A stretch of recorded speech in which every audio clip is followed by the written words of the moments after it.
Tiziano. That's Welcome, me. brother. Man, we're here. We're making it happen. And as I said to you before, I don't know where this conversation is going to go, but I'm someone that works on energy and I let my curiosity take over. And I'm really excited for this.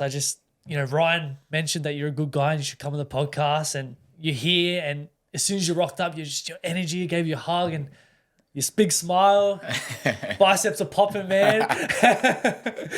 Welcome, bro. Thank you, Nick. Thank you for having me. Same things, when we saw straight away, I felt good energy. Also, Ryan introduced us, so I'm excited for this. A little Italian stallion, eh? That's me. That's how they call me sometimes. Now, every story has a beginning, right? And a big part of our childhood plays into who we are today, whether that's the good things, the bad things. And you can't even really class it as good as bad, because I believe it all happens for us for a reason, to shape us into who we are today. But for you, I'm very curious, what are some of those pivotal moments from your upbringing that you feel really shaped, the man that sits in front of us today? The most pivotal moment of my life has been my parents' breakup, my parents' dispute, my parents' divorce. It started, simply my mom wanted to leave my father. Like, she was not happy where we were at the time, and she met another man. That was a big hit for my father, and eventually they went back and forth together a few times. That was the worst, Nick. That was actually the problem. Not the fact that my mom left, but actually that they got back a few times. Is it that disturbance of coming in and out? We will dive in today for sure about that, because I work with families, divorce and stuff like that. But when something breaks, unless there is a change energetically between them, it breaks. So it cannot move forward in the same energy that broke. Yeah, there are trying consequences. To sticky tape like a glass, That's and it just right. keeps breaking. That's right. So they got together again a few more times, and eventually my father became violent. Violent towards her, never towards me, but obviously I observed horrible gesture. My mother pulled on the floor, spit it on me, spit it on her, like really hard time. And eventually I moved out with my mom. That started a little bit my downfall, and then obviously my upbringing, because I was eventually around 9 years old, something like that, 9, 10. And I just was with my mom, single mom. We went to live in, I would call it a poor area, like an area where they were all South Italian. And obviously I got shaped by my environment, Nick. Let me tell you something important about this, particularly for men. Like, we look for leaders, we look for a father figure. So because I didn't have the leader and the father figure at the time, what I look for was a father figure externally. So I understood something very quickly. In my area, if you were violent and if you were a drug dealer, if you were like a criminal, you were respected. So I associated respect with love. So of course, if I want to be loved, if I want to be accepted, what I'm going to do? I'm going to do just what they're doing. So I became the leader of the area. I became the criminal of the area just to be loved. And that went through for many years until I moved to a better leader environment, to a better shape, let's say, which was kickboxing. That is a little bit of my story going forward. But kickboxing and sports, combat sports, took me out of that criminal environment. Yeah, it took you off the streets. That's right. I think that's why it's so important for these, boxing gyms or sporting organizations to be in the community, because, as you said, a lot of kids, especially these days with the divorce rates and everything like that, there is a lot of broken homes. There is a lot of young boys with no male role models. So what do they go to? The streets. And if they're in a rough area where there is a lot of crime, as you said, they're shown respect as being a criminal, and they transition that love and respect, and they go, okay, I'm going to go down this path. Never ends out well. Never. Absolutely. I tell you something, Nick, that I learned also through what I'm doing now, Family Constellation. Life eventually moves you always towards the better. So when I searched for the leader in the area, I was searching for the father figure. Eventually, the father figure was the criminal at the time, but it shaped towards the better because life moves you towards the better. So the better was the combat sports. Eventually, combat sports moved me to even better and to entrepreneur. An entrepreneur moved me towards better again and towards another figure, which was serving other what I'm doing now. So life always moves you towards the better. Sometimes the thing is, Nick, we are so shaped by our environment that we remain attached to what was the first experience, with the first father figure, the first leader, like the criminal, for example. But if we work on ourselves, we self-develop, we move towards a more harmonious father figure, a more harmonious authority figure, until we fully integrate our father, our biological father. Yeah, because I believe like we all go through different seasons within life, and we have to go through those seasons to get to the next one and to grow and be a better version of ourselves. So I'm very curious for you, like being in that life of crime, what drew you to that next season of going into the gym and the boxing side of things? Because you could have easily stayed in crime. A few of my mates died during that time, and other bad things happened around me. Like I got stabbed, I lost my teeth, I had a lot of fight. I was scared to death many times, and I actually went almost to the point of killing somebody. We went through that dynamic, and I got in jail, of course. Eventually, I looked up to another leader. When I discovered combat sports, there was a person in the gym that everybody respected, and he's my godfather. And everybody loved him. Everybody was talking about him. He was a bodyguard in the area. He was fighting professionally, and I started to look up to him. So I started to feel like I want to become like him. That was actually my call. I want to become like him. I want to be loved like he is loved. And he was not loved in that time like criminal and bashing others on the street, but actually he was tough in the gym. He was a professional fighter. Everybody knew him. So his name is Antonio, and Antonio Saracino. And I got so close to him. I got really close to him to the point that he became like my godfather. And he actually, I would say till now, till I actually got back to my biological father, is the one that shaped me the most in terms of authority figure, in terms of leadership. And yeah. I'm very curious. Do you have a relationship with your actual dad? The best relationship is my hero. Really? Like we are so close. Like my father and I, like every day he wakes up, I can show you my WhatsApp, and he send me a message, like a powerful message. You are great. You are the best. You bring in our name worldwide. Like he's my biggest cheerleader. Like I feel so confident because of him. Like so confident. He's the one giving me confidence. Yeah, I love that, because obviously going through that rough period of you growing up, how did that relationship develop to now where it is today? Well, I would say that I understood the reason why he did certain things, why he behaved in a certain way, and I understood also my mom. So I understood the both sides of the puzzle. And I tell you something, Nick, if I wouldn't have gone through that, I wouldn't have the gift I have today. Like that was my biggest gift. That divorce, and even my father and my mother now, they very close, we're good friends. Like my father is married, my mother, she's not, but they absolutely harmonious. Actually, when I have a little discordance with one of them, they coalesce together and they obviously get to me and say, hey Tizi, your mom, my dad, go back to your mom, and my mom, go back to your dad. So they really close actually. That's what's funny, Nick. But the more I work within myself, Nick, and the more I brought peace into my family. That is what brought me into Family Constellation. And even the violence of my father eventually got back to what my mother didn't heal in her life, in her family. And she understood as well what happened, and she cried so much out of that. I cried so much out of that. My father cried so much. We just really became a whole again. That's what I feel within me. I'm a whole again, Nick. Yeah, I love that. And what you bring up is, I've had this conversation a lot lately around, it starts with us. We have to do the inner work ourselves. Yeah. We can't force our parents to do anything, but by us doing the work and them seeing that, and as I've said in the past, you know, as we raise our vibration, the vibration around us raises too. So through us doing the inner work, it's going to allow them to see that and step into hopefully doing the inner work themselves. So true, Nick. And I tell you something about that. I always say, even in my workshop, you need a rotten apple to actually fucked up the entire tree. Like, but you need a good apple to fix the entire tree.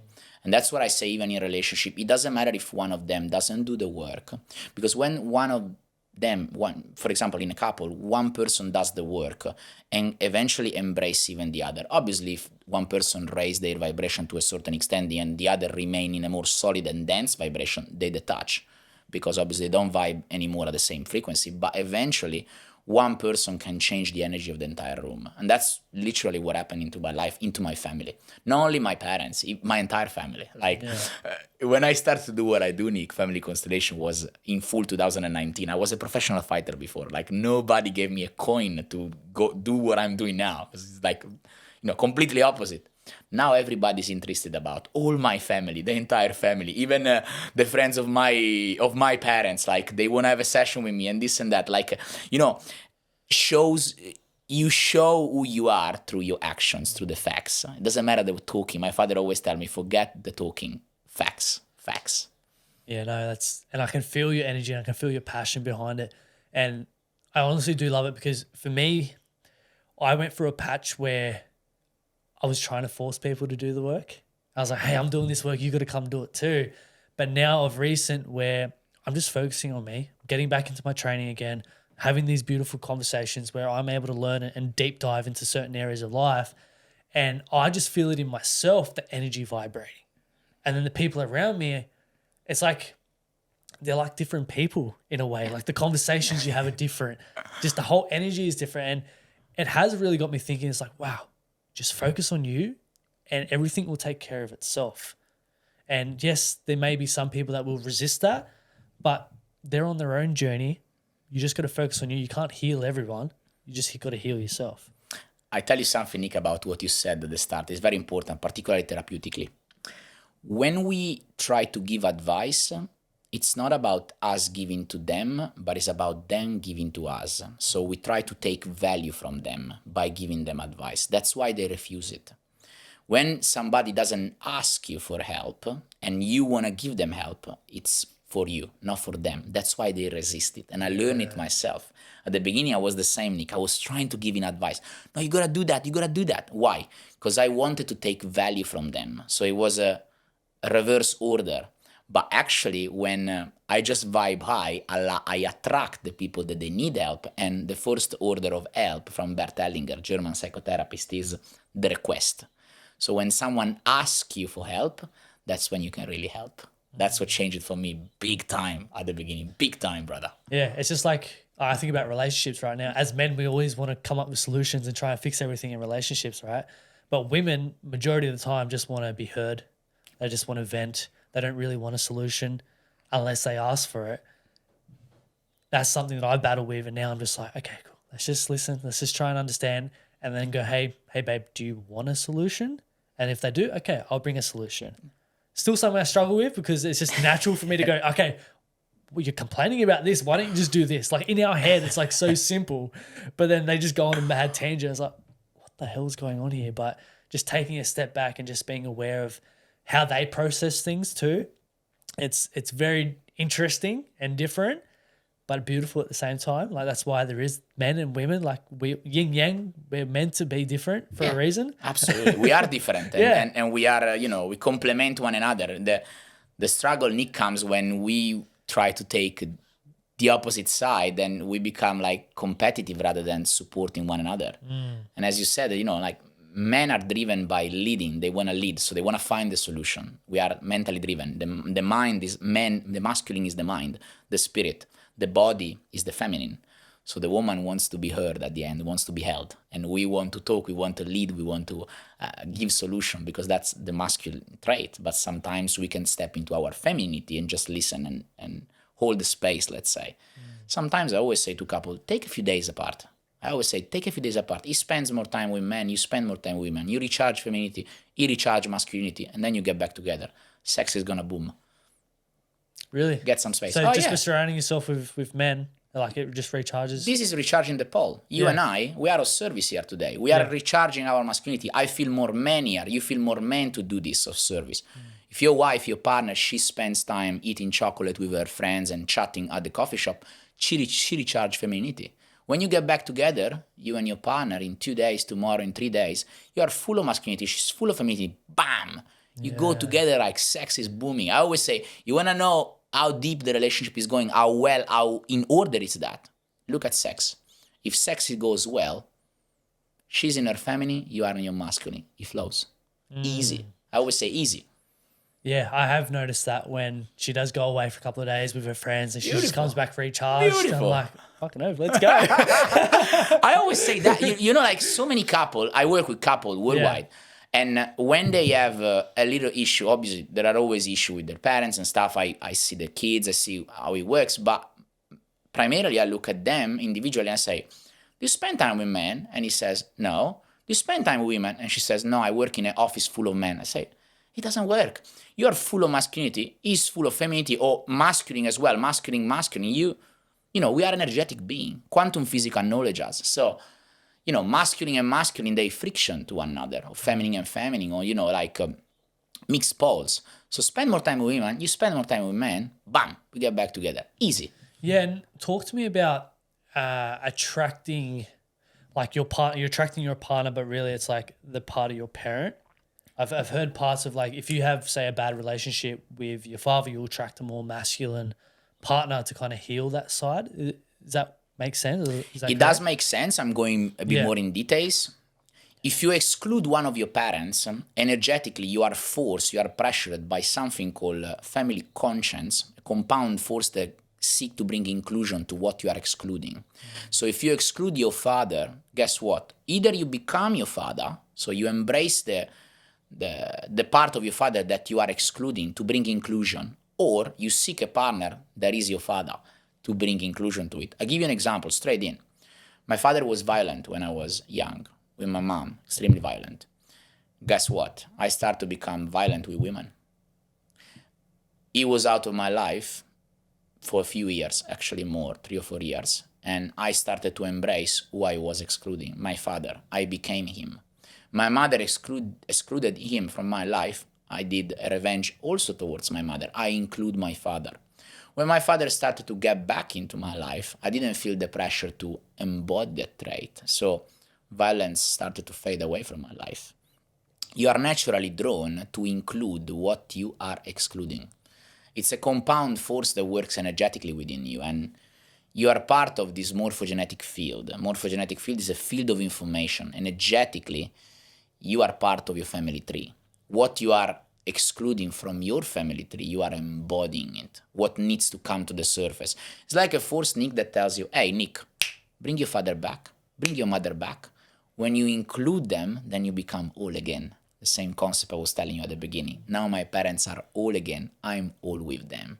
I am my parents, Nick. I am my grandparents.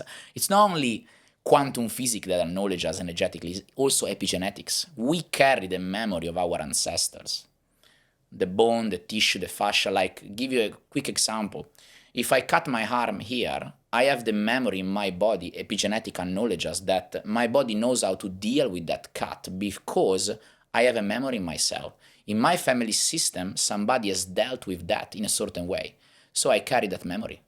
Easy, very simple, basic. Epigenetic acknowledges. The University of Queensland last year gave us a great speech about that.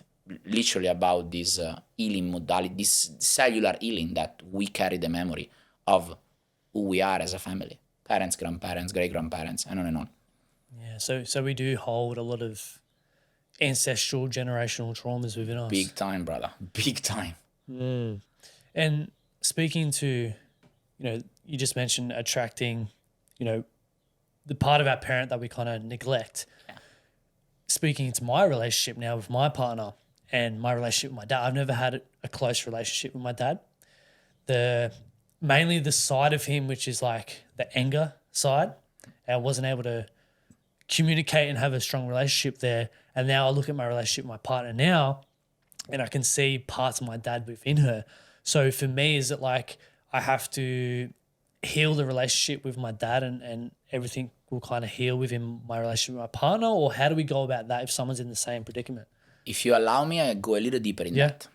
The anger of your father is towards his mother. You are manifesting the anger towards your partner as towards his mother. So the mother of your father, okay, is manifested in the relationship between you and your partner. I tell you why.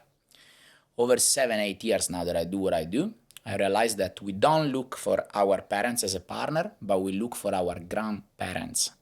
So your adult love is the mother of your father. If you would be a female, that would be the father of your mother. Makes sense? It does, yeah. But I'm thinking about it now, like, and my dad, like so my dad's dad was never like there for him. Okay. And used to like assault him and was violent as well. Yeah. So then I never thought of his mum being so much the issue there. There's an anger that is unexpressed towards his mother. You express this anger towards your partner. What is the solution? The solution is between you, your father, and his mother. When you do a movement over these three people and you let go of this unexpressed anger, you are free from it. You are carrying this out of loyalty. You are loyal to your father. This is your love with your father, Nick. You love him to death. Yeah, exactly. See? I feel goosebumps while I'm telling you. It's a love-hate relationship. I perceive that. That's it. I perceive that. You said something important. I wonder if with your partner is a love-hate relationship. Yes. There you go, brother. There you go, brother. See, it's easy, Nick. Really, like systemic therapy, it's like maths. It's not difficult for me to understand when you speak to me. You speak to me, you tell me white, blue, and green, but systemically I see yellow and black. So it's easy to see it. So how do we heal those relationships then? There is a relationship that didn't work. When a relationship doesn't work, Nick, there is an emotion that rises up when a love cannot make it. That emotion is sadness, tears. So you need to bring up the unconscious pattern, which you can do in a constellation, very simply, easy in a movement. You bring the unconscious pattern, and out of a phrase, out of the movement, you cry out that sadness. Once you cry out that sadness, you change your morphogenetic imprinting. So you fade that away. I'll give you a quick explanation for you to understand. When there is an interrupted movement between, for example, your father and his mother, or myself and my mother, love becomes sadness. So love makes it when, I love you, I go towards my mother. When I cannot go towards my mother, love becomes sadness. The emotion that rises up is sadness, because that love cannot unite. I cannot go towards my mother. So once I generate that sadness, okay, I generate a second level emotion, anger. Anger, Nick, is good because it allows me to move forward. So if I stay stuck in sadness, I'm stuck, I'm heavy. If I generate anger, I can step forward, you understand that? So I move forward. When I'm angry at you, I'm angry at my partner, I broke up, I move forward. If that anger is too much, there's a third level emotion that rises up, it's called pride. A person becomes prideful, hatred, judgmental, those are different shapes of pride. So you gotta bring the person back to the first level emotion. Pride, anger, sadness. Once they release sadness, they free. Yeah. It's like that anger and that pride is that coping mechanism. Correct. The third level emotion is a coping mechanism, pride. The second level emotion is a support mechanism. I allow you to move forward. Imagine I'm with my partner, I break up. If I stay in sadness out of this breakup, I don't move. Yeah. If I generate anger, I move. And that's when people I go to the gym, I get fit, I get pretty, I smash the business, like I move forward, That's all. That's simple. But at the core of it, it's coming back to that love, isn't it? Love has to reunite. So when you release the sadness, love can flow again between your mother and between your grandmother and your father. Love flows again within you because you carry that morphogenetic imprinting. You are free from that anger. Yeah. It's like coming back to that little child, I said, right. I'm a father to my little daughter and she's just full of love. Yeah. It's like we're born from like we're just loving from the way we're born. And then these, I guess, moments in our life happen, which then transition to sadness, anger, pride down the track. And thinking about my own family, and there is a lot of trapped energy and trauma there. And it's hard because I would love to just go fix it, right? You can do that, like with courage. Like when you show up, like for example, you open up to these things, you go to a therapist, you go and do whatever modality you want to use to do it. You just need the courage, which I feel you have it. So courage is what makes the difference, Nick, between who stays flat, I call it average, and who exceed. What's the difference, Nick? Courage. In between, there's courage. When I'm courageous enough to get vulnerable, to go to the core of my wound, to go to the core of the problem, that's when I actually expand. That's when I can really help others. That's when I can really help myself, my family, your service to your wife, your daughter. Yeah. Yeah. So yeah, always coming back to us. Starts with Yeah, us. that's the good things, Nick. Yeah. It's unnecessary to blame others because we give power away. No, I always say, start with something. It's your fault. Always start with, it's my fault. Because when I say it's my fault, I'm in power. I can change that. If I start to blame my partner, my ex-partner, my mother, my father, I give my power away. I have no control. Understand that? Like if I say it's Nick's fault, I can't change anything. Yeah. But if I say it's Tiziano's fault, I can change my vibration. I can change my situation. I can change my reaction.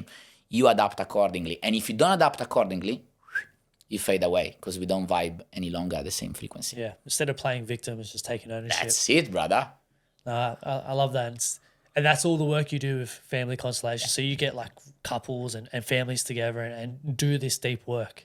I do individual, I do family, I do couple, I do big group. Now I do all around the world. And we use this modality, which is called Family Constellation, that allow us to tap into the unconscious. So the representatives start to move, start to feel, start to perceive emotion, thoughts of the people that they're representing: mother, father, grandmother, grandfather, children, whatever happened. And what we do, Nick, in simple terms, without going too in details, which can be boring, we allow love to flow where the flow was interrupted. Imagine you have a house, Nick, inside yourself, and 5 rooms, they all lightful, beautiful, relationship, money, this and that, but you have one room where light does not flow, health. So we're going to look at that room and we allow love, we allow the electricity to flow again. We like electrician placing back the cord. You release sadness, anger, whatever emotion traps you there, whatever emotion blocks love to flow, and then we set each other's free. Wow. It's very interesting. I love learning about this stuff. Look, Nikki, it's fascinating to the core. Like I'm just in love with what I do. Like I always say to people, if I wouldn't get paid to do what I do, I would pay to do it. Because just my curiosity, every story, every mechanism. Sometimes, I deal with, for example, I told you yesterday I dealt with suicide a lot. I had 3 cases. And sometimes I look at the person who suicide, I look at the reason why certain things happen. And I always see that the reason is always love, Nick. The reason is always love. Yesterday I wrote a powerful post. The perpetrator is always the victim. And the victim is always the perpetrator. And this was a big concept, but I explained to people, like, to a soul level, Nick, the worst dynamic is guilt. The worst weight is guilt, leaving somebody with guilt. And I always say, like, I always observe that the person who pushed the other, for example, dynamic of betrayal, Nick, look at that. The person who is betraying the other is always the victim of it, because the one who sends you away to betray is actually the one that tells you it's better you pay guilt rather than me. So it's always the way around. That's how love flows unconsciously to a soul level. And people are amazed when they see certain things like that, because okay, that's a different prospect, Nick. That's a less judgmental, more open to understand that love is always right. There's always a reason. And we can always find a solution to bring reunion, to bring oneness again. Lead with love. Lead with love. Oh, big time, brother. Big time. And it's very interesting that, our purpose really stems from a pain point throughout our life. And that pain point for you is your family dynamic, which then pushed you into this line of work to not only heal your own family, but heal many other families. And it's beautiful to see that, man. And do you feel like we find our purpose or our purpose finds us? You got straight away, brother. Our purpose finds us. When we find wholeness inside ourselves, when we place the dots back, as I was telling you before, our purpose finds us. I didn't find Family Constellation. Family Constellation found me. When I got in alignment with every single dots and pieces within myself, within my family. Nick, imagine that, I went from a criminal. I went from a kickboxer, professional kickboxer. I made a career. I was living in Italy out of that. I was living here out of that until only 5, 6, 7 years ago. And then I moved into a phenomenological realm of psychotherapy called Family Constellation. Who would ever told that? Like, when I started to do what I do, even my mates, they were laughing at me like, what are you doing? I'm curious, like, how did you even find yourself in that? Like, going from a fighter to then now this, like, what is it? You went to an event, or like, what happened? I went to an event. Yeah. I opened a company and I was selling boxing gears. Yeah. Italian boxing gears, leather Italian boxing gears here in Australia. I went in big debt with this company, almost 120,000 euro. Like literally big debt. And one of my friends at the time told me, there is this German psychotherapist that you had a crazy life, Tizi. That's what they told me. You might carry something that is not yours. And I was like, Nick, at the time I didn't know these things. So, and he told me this German psychotherapist called Bert Hellinger discovered that we carry the trauma of our ancestors and we behave in accordance to those trauma. You should look at it. And I was like, okay, I was curious. I'm Sagittarius, double Sagittarius. So I was very curious, Nick. I thought, let me go, I went to this workshop, and that workshop, brother, changed my life forever. That day, it really changed my life forever. Since that day, it's been just finding synchronicities to find me the next person, the next angel, the next this, the next that, the next partner, that they led me exactly where I am today. And that was the most blissful experience of my life. And I learned something, Nick. The more difficult is the system, the more difficult is your family, and the more extraordinary is the life of the individual. Yes. And that really gets me thinking about, like, when you get to the end of your life, like, what's the story you want to tell? And your story is going to be pretty hectic. It does. And it's like, it really makes you grateful for everything that you went through, because it does make that amazing story. You could write a book on it. I don't know if it's on the cards. I actually almost did, and we release in November. Yeah. So you are about to. Yeah, that's why even myself, like, I can relate so much to what you just said around all it takes is like going to one event to kind of really put you on a different path. Yes. So for me, I was naturally shy, quiet, introverted, really struggled with social anxiety. And I remember going to this event in Sydney. Do you know who Gary Vee is? Yeah, of course. Yeah, so he came so well known. Yeah. He came to Sydney in 2019. And I remember sitting in the crowd, didn't know what to expect out of it. Yeah. But I'm looking around and because I'm shitting myself, like anxiety and stuff like that. Yeah. But he comes out on stage, I'm like, fuck. The way this guy captivated a crowd and what impact he had, I'm like, imagine if I could do something like this.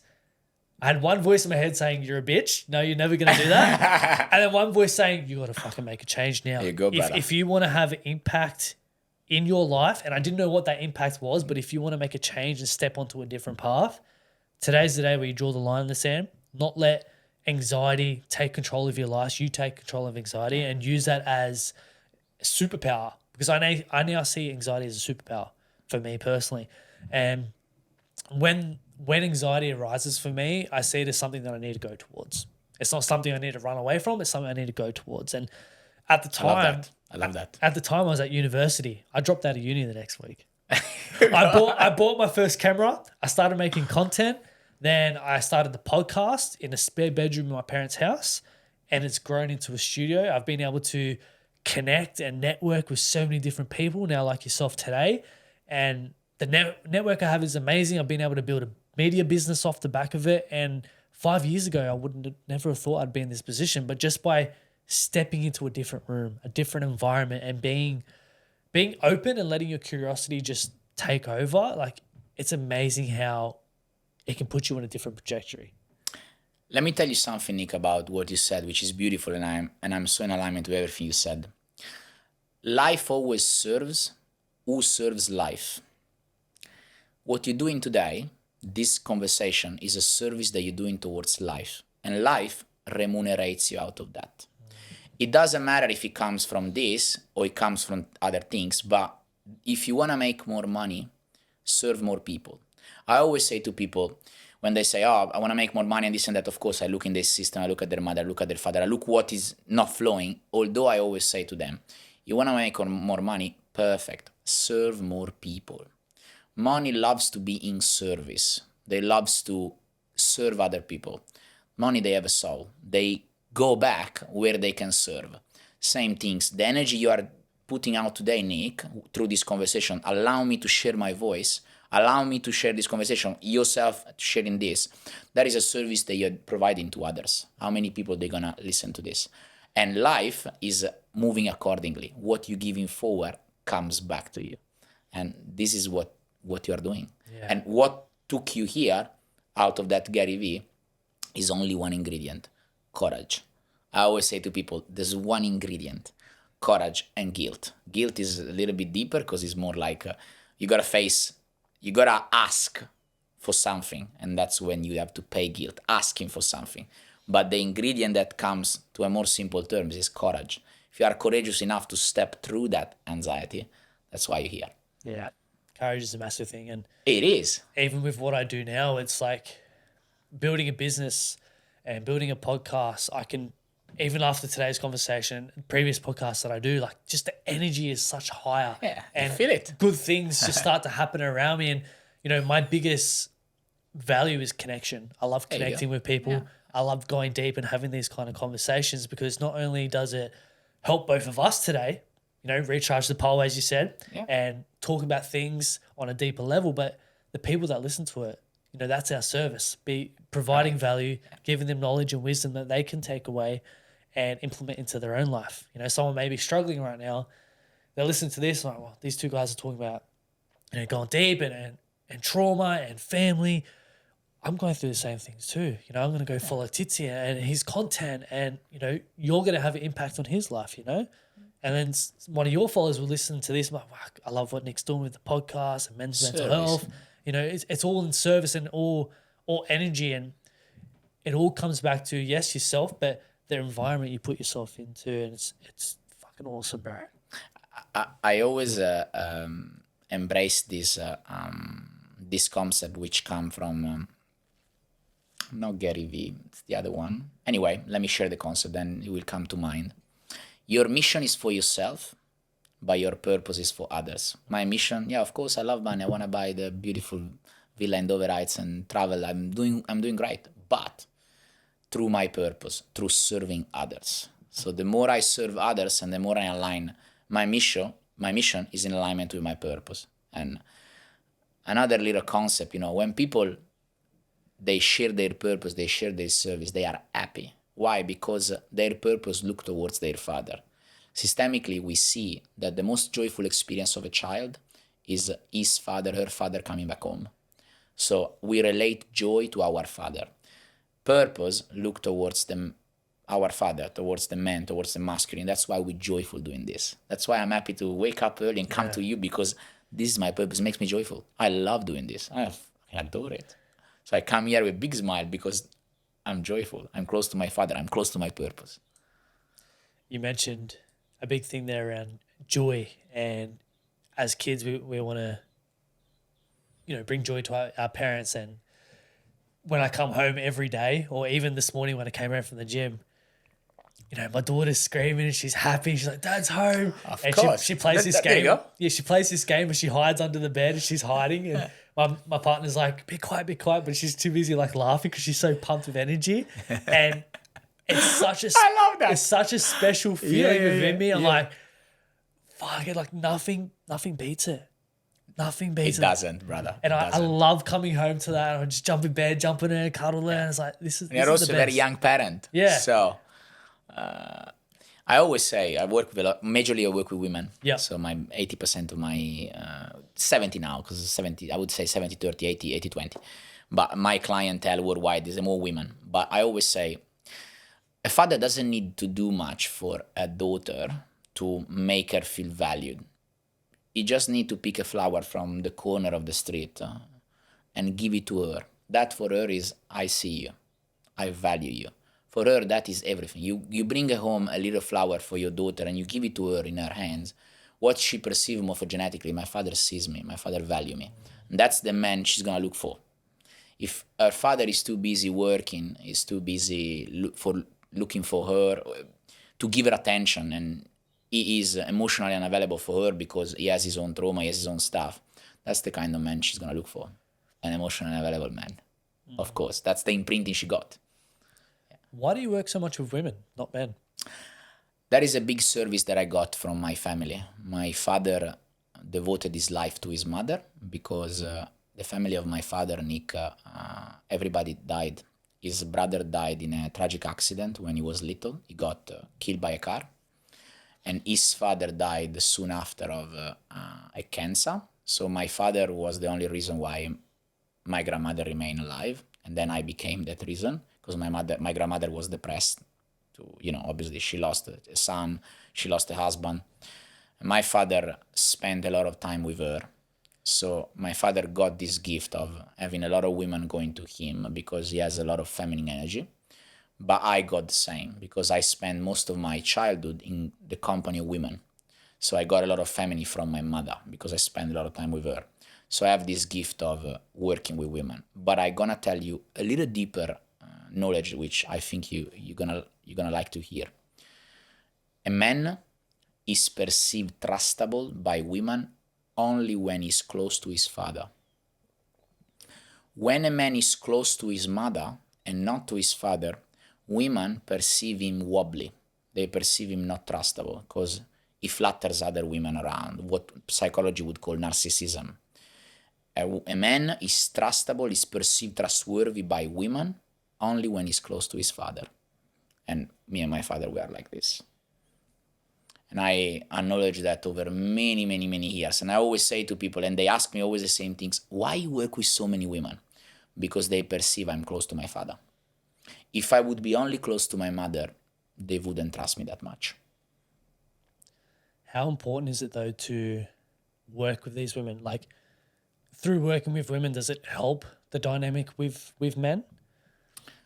Like in healing the relationships? Well, what helped them is to heal their relationship with their father. So accordingly, they heal the relationship with the masculine and with other men. Yeah, okay. So that is my service towards women. And that is what I do worldwide. Like the majority of women that they come to me, pretty much everybody, they have issue with their father, with their masculine, or with the father of their mother, or with their great-grandfather. So there is a man in the system that is not healed. So what they come to take from me is what I went through, what my mom went through, what my dad has given me and my mom went through. Because my mom, she had a big friction with her father, and I got the healing from my own father. So I moved forward with the gift of my father to be close to women and to have this feminine evolved, but also from my mother that she had that friction with her own father. So I could get the healing from both sides, and I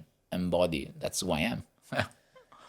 Is there a exercise or something that we can do around finding the gifts in our parents? Because a lot of the time we are trapped in that perception of, that's a bad person. There's so much anger because we're in a way traumatized from our upbringing. We don't see the light.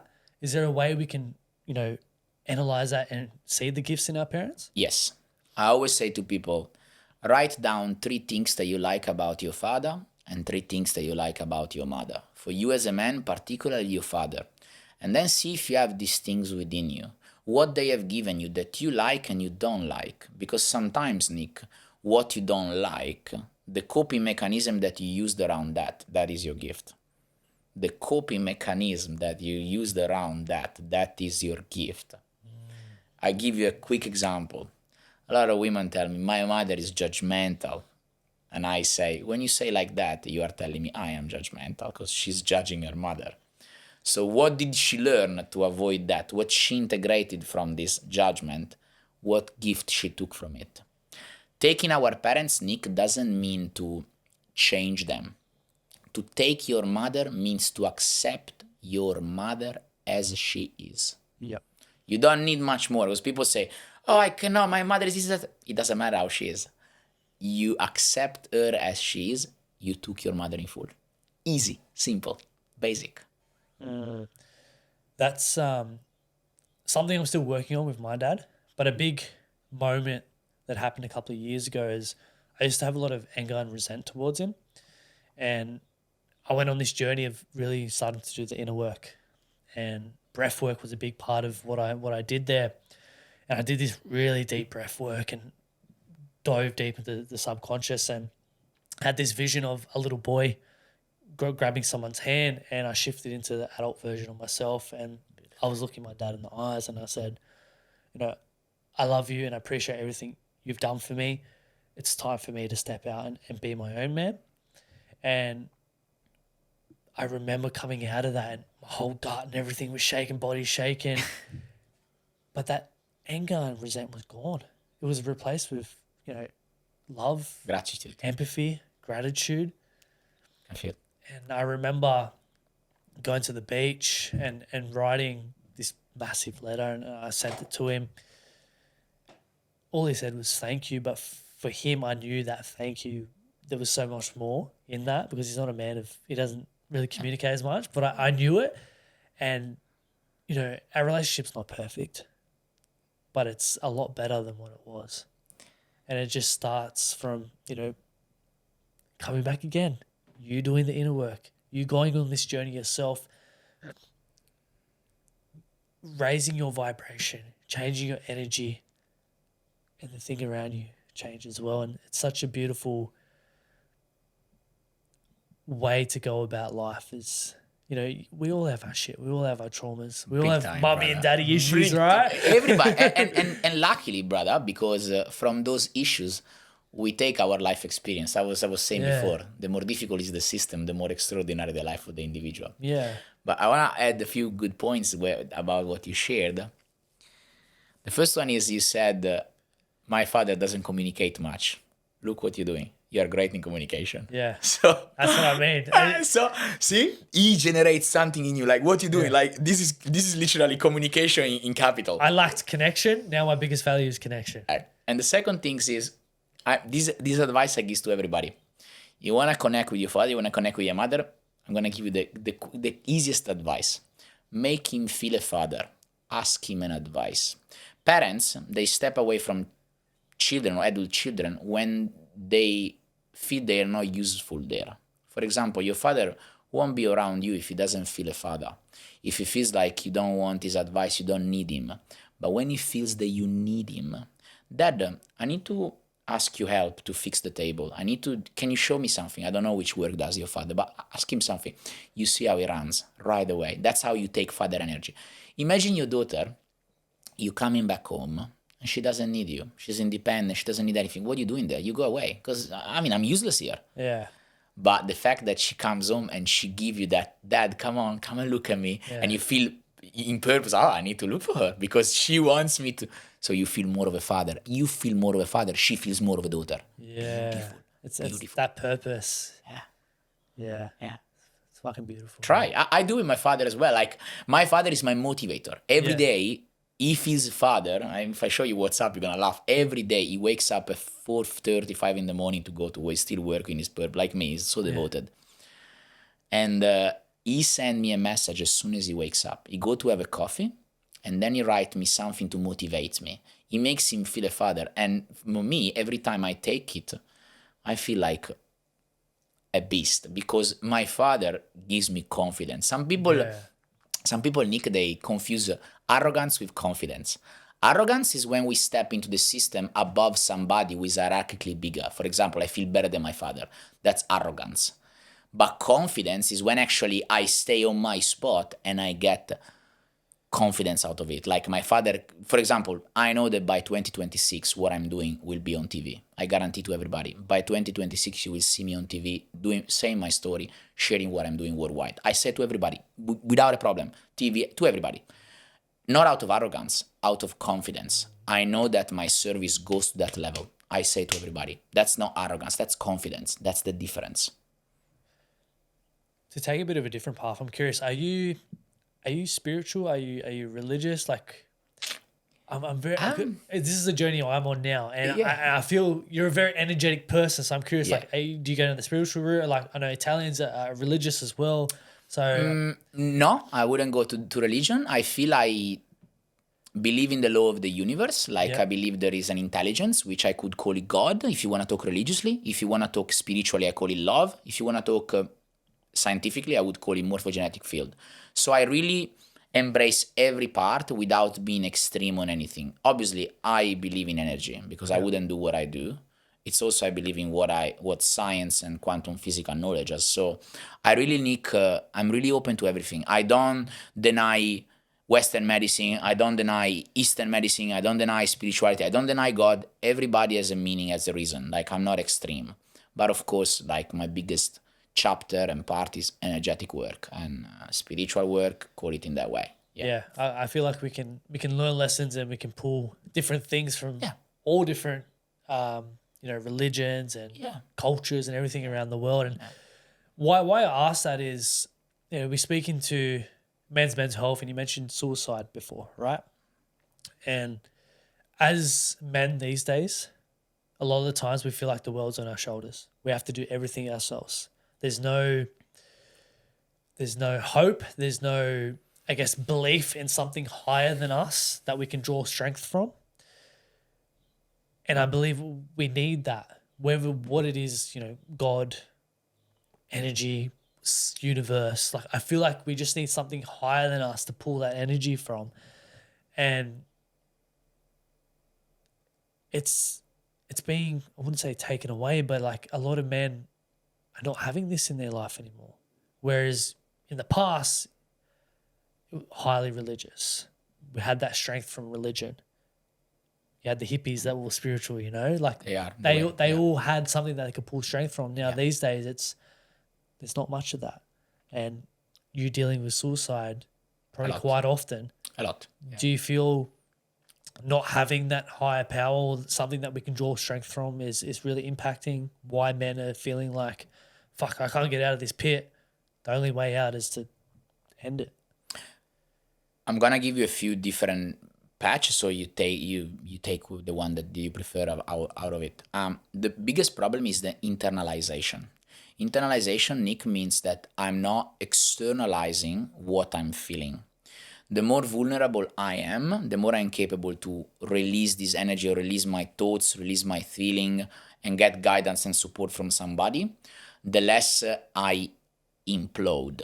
Okay, so if I implode, of course, I can be driven towards death or towards like bad decision because I'm not able to speak. Okay, for example, I had very extreme experience in my life, very extreme, to the point of wanting to kill somebody, but I have always externalized that. My capability to externalize and be vulnerable allow me to embrace the other chapter, the other side, who can give me an advice. For example, the one that sent me to Family Constellation. So the biggest advice I give into men is externalize. If not with men, because you don't feel it, go to a woman. Maybe you go to a therapist. You go to somebody who allows you to speak, release the energy. Then I'm going a little bit more technical about the suicide. Suicide, Nicks, generally look towards someone, is an action that look towards someone. For example, my grandfather was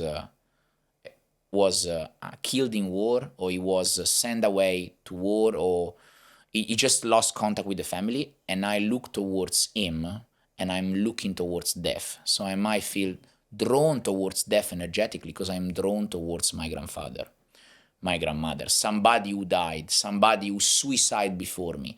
So it's an inner pressure that I have towards death. Okay, so I'm drawn towards death. It's simple, Nick. We have two feelings. One is towards life, one is towards death. People who get sick very often, who go to extreme sport, dangerous attitude like I was drawn towards death. So that draws me towards death. Why? I was looking at my dead uncle because nobody in my family spoke about him. So my action were in honor to him. Hey, why you don't speak about him? That was my subconscious pattern that I discovered over my first Family Constellation. If I find another way looking towards life, for example, my service towards life, my purpose, my father, then I'm drawn back towards life, and my suicidal thoughts and my dangerous action, they fade away. I work with a lot of young kids, and I'm very good at that. Young teenager that they go through hard time, same things. When they are behaving dangerously, they smoke, they drink, they go fast in the car. I always tell to the family, don't worry about what he does. Worry about who he looks at. Easy look into his absent father. Easy look into the father who never met.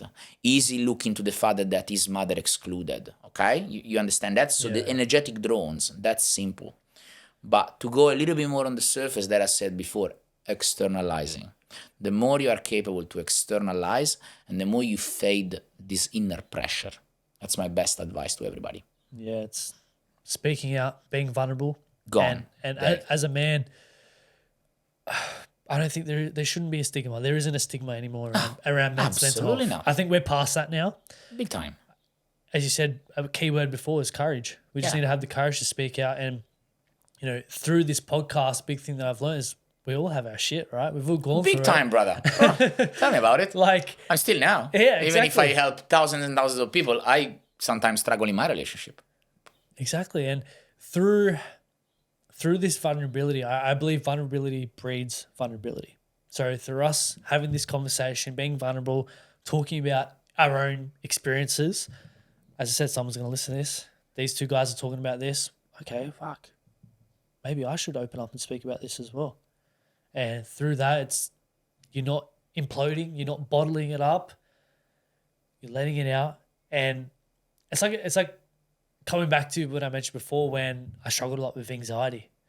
I created all these scenarios in my head They didn't happen. Yeah. of what could go wrong. And then if I wrote them down, I'm like, what the fuck? What the hell? Like The mind is, you know, it can be a dangerous place. Yeah. It makes up shit. That's yeah. Yeah, it is funny, but exactly what you said is we just need to get it out there. As men, just speak about it. It's not weak to speak, you know, the saying of that. And I appreciate you, honestly, like coming out here today and having this conversation. It has been amazing. You have really got me thinking, and that's why I love having this. I love connecting. I love learning. I love, you know, vibing off each other and helping each other grow. So, man, it has been amazing, honestly. We have a closing tradition on the podcast where the previous guest leaves a question for the next guest without knowing who it is. Love that. So the question for you is, what would be the one thing you know now that you would advise yourself of at the age of 12? Exactly what I just shared at the end. Be vulnerable, be yourself. Because by being vulnerable, you being yourself. That's the advice I would have given to myself. Titsi, thank you, brother. It's been a Nick, pleasure. thank you, brother. Where can the people find you? Do you have any workshops coming up that people can come to? I think I should come to one of them. I look forward to having you, brother. There's a 6th of October in Sydney, 12 and 13 in Perth. Then we have Melbourne, we have Gold Coast. I travel all around Australia, around the world. They can see everything on my website, www.tizianosguerso.com. And then on my Instagram where we connected, Tiziano_Sguerso. And I got so many DMs and stuff, but my team always respond to everybody and give support. And I look forward to serve you all. That's what I want to share. Man, it's been a pleasure. Thank you. Same things, Nick, brother. Thank you.